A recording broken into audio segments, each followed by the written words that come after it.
Mark was a care worker. He chose this important job because he wanted to help people in need. His role involved supporting adults, many of whom faced big challenges. Mark was committed to his work and truly believed in what he did. He aimed to make their lives better. But this commitment came with a price. It was a demanding and often draining role. His clients had many different problems. Some suffered from dementia, forgetting names and faces and often becoming confused or agitated easily. Other clients battled severe depression, feeling a deep sadness every day and struggling to find joy in anything. Then there were clients with anxiety, who worried constantly about many things, and their fear could be overwhelming for them. The daily work was full of hurdles. A client with dementia might refuse help, not understanding why Mark was there. This required immense patience from him. Clients with depression needed constant support, and lifting their spirits felt like an uphill battle. Anxious clients could have sudden mood swings, and Mark had to stay calm and reassuring, trying to provide stability for them. Initially, Mark felt a strong sense of fulfillment. He believed he was making a real difference and thought he could handle the emotional strain.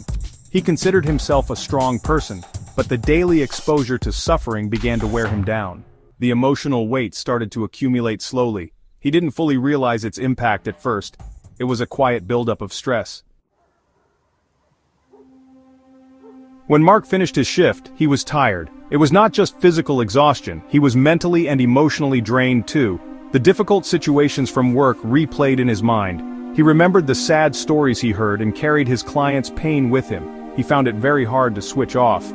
He couldn't simply leave his work worries at the door. The stress followed him home. At home, Mark's behavior started to change. He became irritable much more easily. Small, everyday things would annoy him greatly. His patience, which was so plentiful at work, was gone.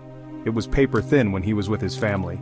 His wife, Sarah, noticed these changes. He was not the happy, easygoing man she knew. He seemed distant, lost in his own thoughts. This stress deeply affected his children, Tom and Emily. They used to run to greet him with joy. Now they approached him with caution. He would often snap at them for small mistakes. A spilled glass of juice could trigger his anger. A noisy game might lead to a harsh word.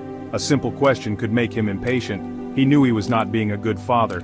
Sarah tried to reach out to him. She asked him what was wrong many times and gently suggested he seemed very stressed.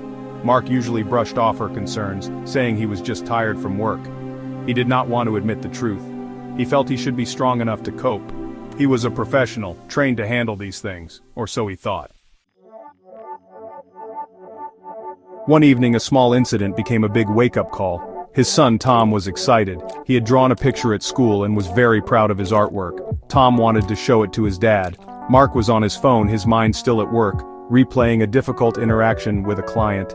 He barely looked at Tom's drawing and just told Tom to be quiet. The look on Tom's face was heartbreaking. His son's eyes welled up with tears. He slowly crumpled his precious drawing, then turned and ran to his room sobbing. That image of his son's hurt face struck Mark hard. It was like a physical blow to his chest. He saw the pain he had caused. He realized he was damaging his own child. This was not the man he wanted to be. Mark sat alone for a long time that night. He thought deeply about his actions and felt a wave of shame and guilt wash over him. His job was to care for vulnerable people, yet he was hurting his own family members. The people he loved the most were suffering because of his inability to manage his stress. The irony was bitter and undeniable. In that moment of quiet reflection, clarity came. He understood he could not continue this way. His work stress was like a poison, infecting his home life, his sanctuary. He knew he had to make a significant change. He needed to find a way to separate his work life from his family life. He owed it to Sarah, his supportive wife. He owed it to Tom and Emily, his precious children. Mark knew he had to take action. His first step was to talk to Sarah. He finally opened up about the immense stress and admitted he was struggling to cope. He apologized sincerely for his angry outbursts and told her how sorry he was for hurting her and the children. Sarah listened with understanding. She was relieved he was finally acknowledging the problem. They agreed to face this challenge together. He started to implement new strategies. He created a de-stress routine for after work. Before coming home, he would go for a short walk. Sometimes he listened to calming music in his car. He made a conscious effort to leave work thoughts behind, visualizing closing a mental door on his work stress. He also began talking about his day with Sarah, but in a controlled way, focusing on processing, not just venting. Mark also sought support from his workplace. He spoke to his supervisor about the pressures. His supervisor was supportive and offered resources. He learned new stress management techniques and started practicing mindfulness exercises daily. These helped him focus on the present moment. He made dedicated, uninterrupted time for his children. No phones, no distractions, just quality family time. He even learned to say no to extra shifts occasionally. Slowly but surely things began to improve.